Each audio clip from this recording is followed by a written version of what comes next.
نحمدہ ونصلی علی رسولہ الکریم۔ اللہ تبارک و تعالیٰ سے اگر سچی محبت انسان کو ہو جائے تو اللہ تبارک و تعالیٰ اس کے اوپر بڑے اکرامات کرتے ہیں۔ اسی طرح آپ علیہ السلام کے دور میں ایک صحابی تھے، نوجوان صحابی، جو کہ مدینہ منورہ سے تھوڑی دور پہ ان کی ایک بستی تھی، اس میں رہا کرتے تھے۔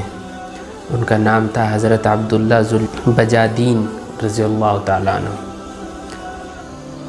حضرت عبداللہ ذو البجادین رضی اللہ تعالیٰ عنہ کو جس وقت معلوم ہوا، ان کے کچھ دوست احباب جو ہوتے ہیں وہ وہاں مدینہ آئے تھے، تو ان کے ذریعے سے حضرت عبداللہ کو معلوم ہوا کہ پیغمبر رسول صلی اللہ علیہ وسلم مدینہ میں ہیں اور وہ اللہ تبارک و تعالیٰ کے ایک پیغمبر ہیں۔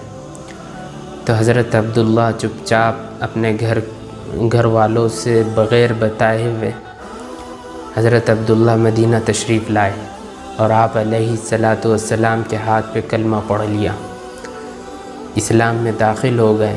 حضرت عبداللہ واپس چلے گئے اپنے بستی، اور جانے کے بعد جس وقت مدینے سے کوئی بھی آیا کرتا تھا، آنے کے بعد وہ آپ علیہ السلام کے بارے میں کچھ باتیں بتایا کرتا تھا، تو فوراً حضرت عبداللہ ان کی طرف متوجہ ہو جایا کرتے تھے۔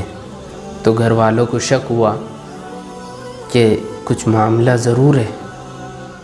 جب بھی کوئی مدینے سے آتا ہے فوراً عبداللہ اس کے پاس بھاگ کے جاتا ہے، جانے کے بعد مدینے کی کیفیت معلوم کرتا ہے، آخر کیا ماجرا ہے۔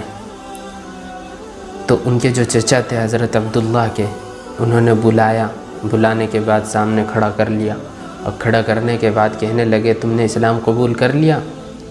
حضرت عبداللہ نے فرمایا کہ جی ہاں، میں نے اسلام قبول کر لیا۔ ان کے چچا نے ان کے سامنے دو باتیں رکھی۔ پہلی بات کہ یا تو کلمہ پڑھ لو اور گھر چھوڑ دو، دوسری بات یا ہمارے مذہب کو قبول کر لو۔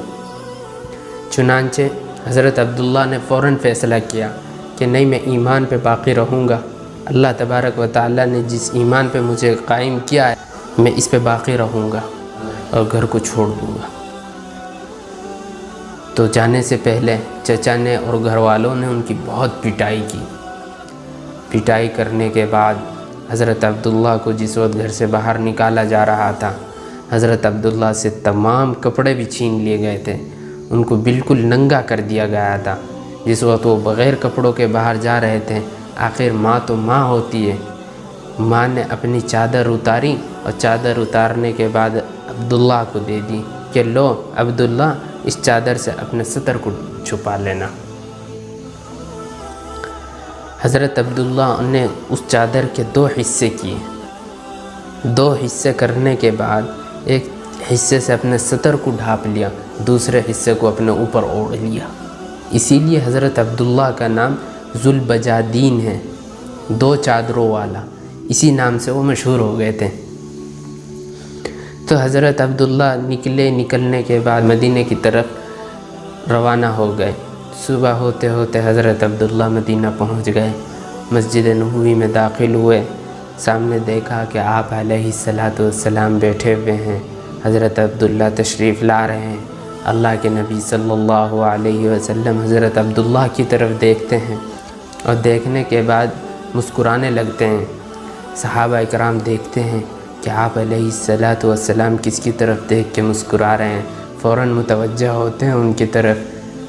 تو اس کے بعد حضرت عبداللہ تشریف لاتے ہیں، فرماتے ہیں کہ میں نے سب کچھ چھوڑ دیا ہے آپ کے نام پہ، ایمان کے نام پہ، اسلام کے نام پہ، اللہ کے نام پہ۔ میں نے اپنے گھر کو چھوڑا ہے، اپنے بھائی بہنوں کو چھوڑا ہے، اپنے ماں باپ کو چھوڑا ہے، اپنی بستی کو چھوڑا ہے، ہر چیز کو میں نے چھوڑ دیا ہے اللہ کے نام پہ۔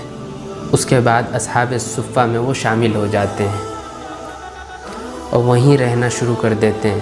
ایک عرصہ گزرنے کے بعد آپ صلی اللہ علیہ وسلم ایک غزوے میں تشریف لے جاتے ہیں، ساتھ میں حضرت عبداللہ بھی ہوتے ہیں، حضرت ابوبکر بھی ہوتے ہیں، حضرت عمر رضی اللہ تعالیٰ عنہ بھی ہوتے ہیں، تمام لوگ تشریف لے جاتے ہیں۔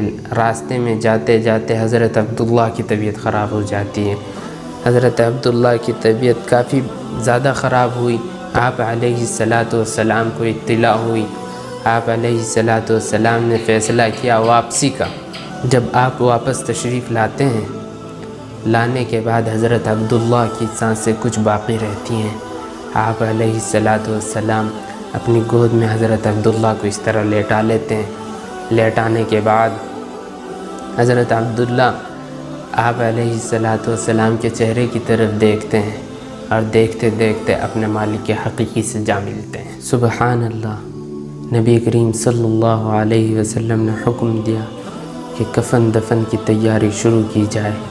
آپ صلی اللہ علیہ وسلم نے اپنی چادر بھجوائی اور فرمایا کہ عبداللہ کو اس میں کفن دیا جائے۔ اللہ تبارک و تعالیٰ کی راہ میں جس نے قربانی دی، اللہ تبارک و تعالیٰ نے اسے اپنے محبوب حقیقی صلی اللہ علیہ وسلم کی کملی میں چھپو دیا۔ آپ صلی اللہ علیہ وسلم نے نماز جنازہ پڑھائی۔ اس کے بعد آپ علیہ الصلوۃ والسلام قبر میں اتر گئے۔ اترنے کے بعد آپ صلی اللہ علیہ وسلم نے حکم کیا کہ عبداللہ کا جنازہ بڑھایا جائے، لحاظ رکھا جائے ان کے ادب کا۔ تو آپ صلی اللہ علیہ وسلم نے خود اپنے ہاتھوں سے حضرت عبداللہ کو قبر میں اتارا۔ اتارنے کے بعد حدیث کا مفہوم ہے کہ اللہ کے رسول صلی اللہ علیہ وسلم فرما رہے تھے کہ اے اللہ، میں نے عبداللہ کو معاف کر دیا، تو بھی عبداللہ کو معاف کر دیں۔ اسی لیے میرے محترم، ہمیں چاہیے کہ ہم اللہ تبارک و تعالیٰ سے سچا عشق کریں۔ اللہ تبارک و تعالیٰ ہمیں کہنے سننے سے زیادہ عمل کی توفیق عطا فرمائے۔ وآخر دعوانا الحمد للہ رب العالمین۔